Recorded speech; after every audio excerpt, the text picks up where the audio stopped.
Yo, what is up guys? Gamerverse back again here to do another video for you guys today, man. So today we are reviewing Lies of P. If you guys haven't heard about this game, it is a Souls-like game that released in 2023 back in September.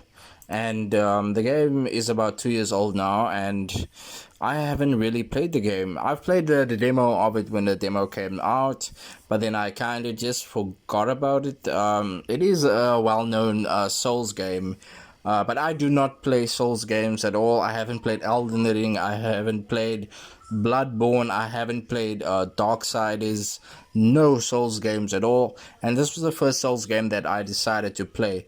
And I think the most thing that attracted me towards playing this game is that because it's kind of different. It takes the story of Pinocchio. If you guys don't know Pinocchio, it's about a puppet who lies, and his nose kind of gets longer and longer the more he lies.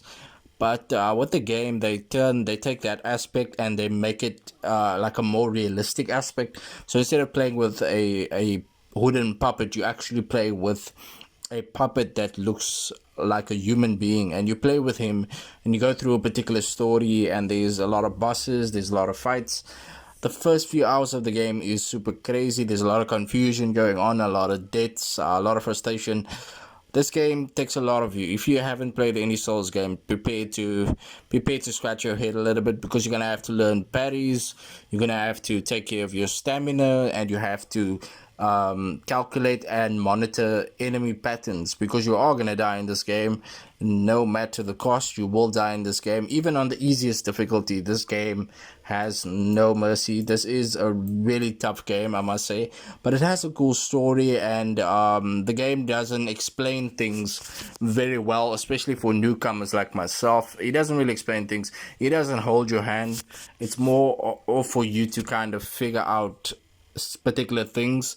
And if you do struggle too much, go ahead and look up a guide just to see what you have to do exactly. The moment I almost quit though was when I faced a specific boss of the area, and he kind of pushed me to the edge because it was so tough. I think I must have died so much while playing this game, and there's a couple of missions or a couple of specific levels, and I finally made through.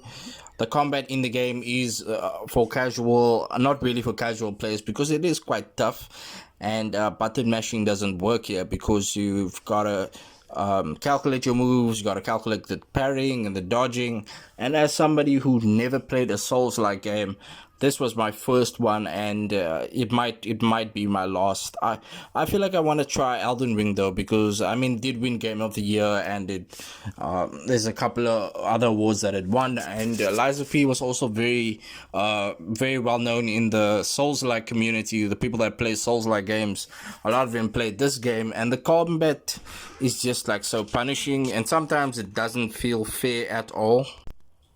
I mean, the boss fights is really where the game broke me, because the boss speed and the reaction and the damage is just overwhelming, and it feels very overwhelming for new Souls players like myself. Even on the easiest difficulty, there's a lot of like pressure in order to learn this bosses like patterns, because you got to fight your way around those patterns when playing the game. And I think to a certain extent it is a little beginner friendly, but it is not completely beginner friendly in 2026. Yes, there has been a couple of upgrades, and you do have to grind in this game, unfortunately. But I think that maybe your patience, if you have good patience, you will definitely like this game. And one of the game aspects from my point of view, I feel like it is this dark Pinocchio concept that really had me going. It's really cool, this dark world that they created, and you are a puppet, like I said, and you end up actually making some decisions in the game. There's some dialogue choices that you have to make in the game. I thought that was really cool, and that's one of the things that keeps me going. I like games with dialogue choice. I love games like that, and just with that aspect, I decided to play the game also, and the story mattered a little bit more because of it, and the world design kept pulling me forward to play it.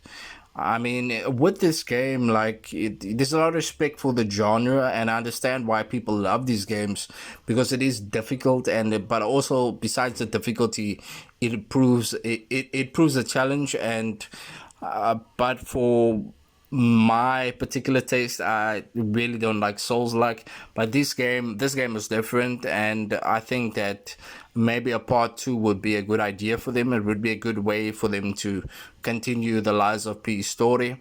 There is also about 4 or 5 endings in the game that you can actually get. That's really cool. And then versus like normal action games compared to games that I would usually play, this felt a little bit more tedious at times, and it felt a little bit different because of the mindset that you have to be in. You have to calculate all of these enemy moves, and yeah, if you aren't a Souls-like player, I would say give it a chance and see if you like it. Just give it a chance. That's my honest advice for people that's trying out for the first time. Just give it a chance. And the final verdict, there's a lot of emotional payoff in the game versus the frustration, and then also, finishing it and all of the stress that you get with playing this game. Sometimes it can feel really difficult, and if you don't play Souls-like games, this one is really going to humble you. And maybe if you do like this Lies of P, you will go ahead and play other Souls-like games. I mean, I remember having a PS4 back in the day and not playing Bloodborne, and Bloodborne was like a super well-known game in the community. So this game does not actually care about beginners. It has no chill for beginners. I've never died this much in a video game, but it did feel good. I mean, the story, like I said, I like the world, I like the writing, I like the cutscenes was really awesome, and these bosses that you face is really cool. I think finishing it, there's a lot of stress that comes along with the game, but if you do finish it, I think that it's a really cool achievement that you can add to your name. And then the achievement that you will get, whether you're playing on PS5, Xbox, PC. I'm particularly playing the game on PC, and like I said, it's a real cool achievement if you actually finish it. And there is a lot of replayability in Courage because the game has over 5 endings or 4 endings. So yeah, let me know what you guys think though. Are you planning on trying Lies of P? Have you played it before? What is your experience with it? Let me know. And of course guys, please like this video as it helps me out a lot. And of course guys, I've been Gamerverse, and I will see you guys in another video.